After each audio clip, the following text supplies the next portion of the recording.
Shalom, irmãos.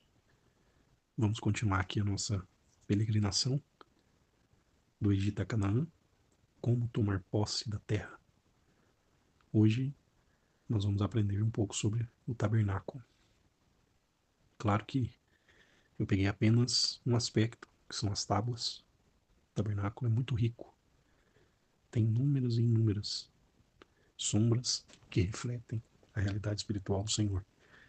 Quem sabe no futuro, se o Senhor permitir e colocar no meu coração um sentimento, eu faça para os irmãos um estudo sobre o tabernáculo, mostrando a pessoa de Cristo desde o altar até o Santíssimo.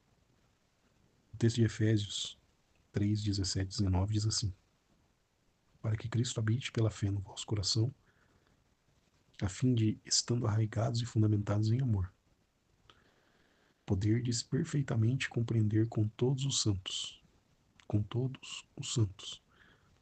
qual seja a largura e o comprimento e a altura e a profundidade, e conhecer o amor de Cristo que excede todo entendimento, para que sejais cheios de toda a plenitude de Deus. Então nós vemos, irmãos, que a ideia de Deus é sempre corporativa. Nós temos um Deus que deseja trabalhar sempre por intermédio dos irmãos. Então, nesse aspecto do tabernáculo, que está escrito aqui em Êxodo 26, do versículo 29 ao 30, diz assim: e cobrirás de ouro as tábuas, e farás de ouro as suas argolas, para meter por elas as barras, e também as barras cobrirás de ouro. Então levantarás o tabernáculo conforme o modelo que te foi mostrado no monte. Então, quando nós olhamos nessa peregrinação, como tomar posse da terra, que saímos lá do Egito por intermédio do Cordeiro, tanto o Cordeiro quanto o Maná, e também a arca fala mais de experiências individuais. O Cordeiro, mesmo que era uma família ali que comeria dele, mas o comer é algo individual. O Maná também, mesmo que você participasse com outros do colher, do triturar, também é algo, né? Ia culminar em algo particular.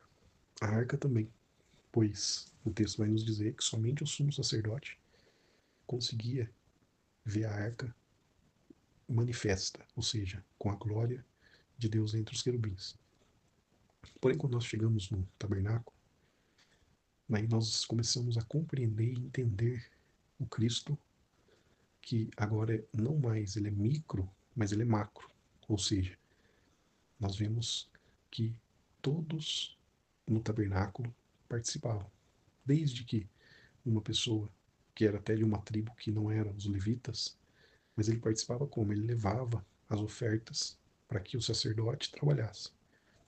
Então, a participação do povo era em levar as ofertas, a participação dos sacerdotes era em oferecer essas ofertas, a participação do sumo sacerdote, uma vez por ano, era no dia da expiação, a participação dos levitas era em montar e desmontar a tenda.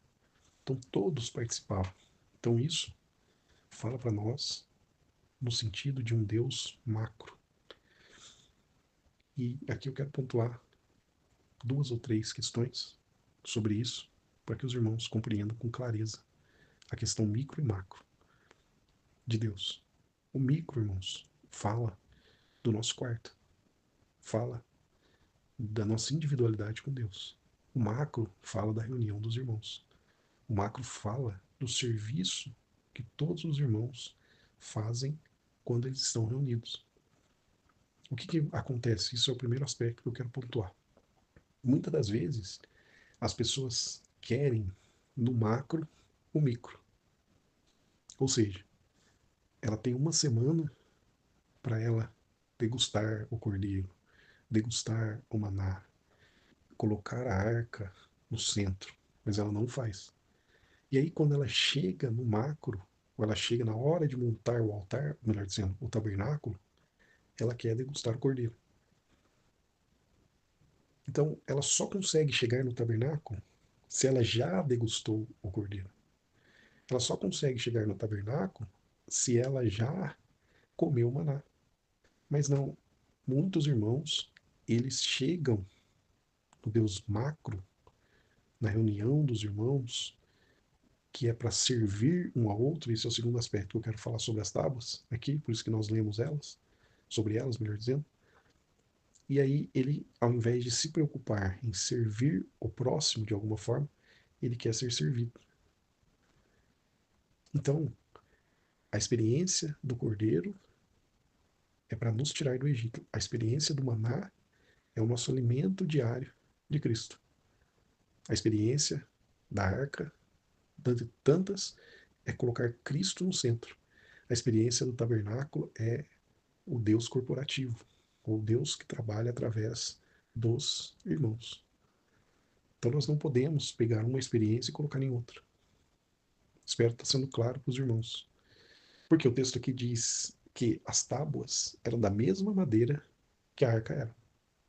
Porém, Deus disse: as cubra com ouro e coloque uma barra e argolas entre elas. Então, irmãos, para que se forme o tabernáculo, precisava de todas essas barras, ou essas tábuas, melhor dizendo. Mas, quando as tábuas eram colocadas em pé, elas só ficavam em pé porque a argola de ouro prendia uma na outra. Então, se uma não tivesse presente ali, não travaria as outras, podendo até trazer um dano no montar do tabernáculo. E o que isso fala, irmãos? Isso fala que nós, como tabernáculo de Deus, ou seja, na nova aliança, o tabernáculo de Deus não é o salão em que nós reunimos. Na nova aliança, o tabernáculo de Deus não é o templo, não é a igreja, né, que as pessoas arremetem ao templo o nome igreja. Não, na nova aliança, o tabernáculo de Deus é o irmão. E quando estão todos reunidos e eles invocam o nome do Senhor, o Senhor se manifesta no meio deles. Então, o que ocorre? Uma tábua está presa à outra. Ou seja, nós estamos presos, no bom sentido, ao outro pelo ouro que nos liga.